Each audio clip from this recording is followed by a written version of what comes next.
പാലക്കാട് ചിറ്റൂരിൽ വിദ്യാർത്ഥിയെ കാണാതായതായി പരാതി. കരിഞ്ഞാലിപ്പള്ളം സ്വദേശിയും 14-കാരനുമായ ഹരീഷിനെയാണ് കാണാതായത്. ഇന്നലെ പുലർച്ചെ വീട്ടിൽ നിന്നും സൈക്കിളിൽ പോയ കുട്ടിയെയാണ് കാണാതായത്. ചിറ്റൂർ ബോയ്സ് സ്കൂളിലെ 9ാം ക്ലാസ് വിദ്യാർത്ഥിയാണ് കുട്ടി.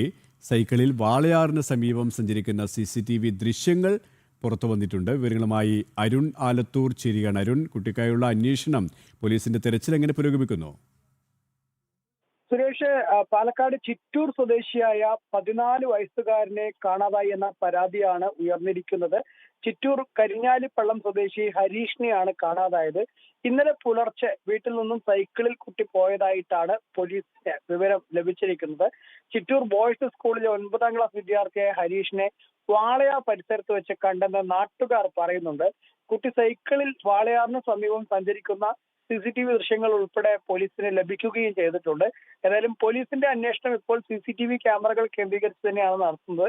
പ്രധാനമായിട്ടും ഈ വാളയാർ വഴി എങ്ങോട്ടെങ്കിലും പോയതാണോ ഈ വിദ്യാർത്ഥി എന്നുൾപ്പെടെയുള്ള കാര്യങ്ങൾ പോലീസ് വിശദമായി തന്നെ അന്വേഷിക്കുന്നുണ്ട് എന്നുള്ളതാണ് നിലവിൽ ലഭിക്കുന്ന വിവരം. ഏതായാലും ഇന്നലെയാണ് ഈ പുലർച്ചെയോടെയാണ് കുട്ടി സൈക്കിളുമായിട്ട് വീട്ടിൽ നിന്നും ഇറങ്ങി തിരിച്ചിരിക്കുന്നത് എന്നുള്ളതാണ്. 14 വയസ്സുകാരനായ കരിഞ്ഞാലിപ്പള്ളം സ്വദേശിയായ ഹരീഷിനെയാണ് കാണാതായിരിക്കുന്നത്.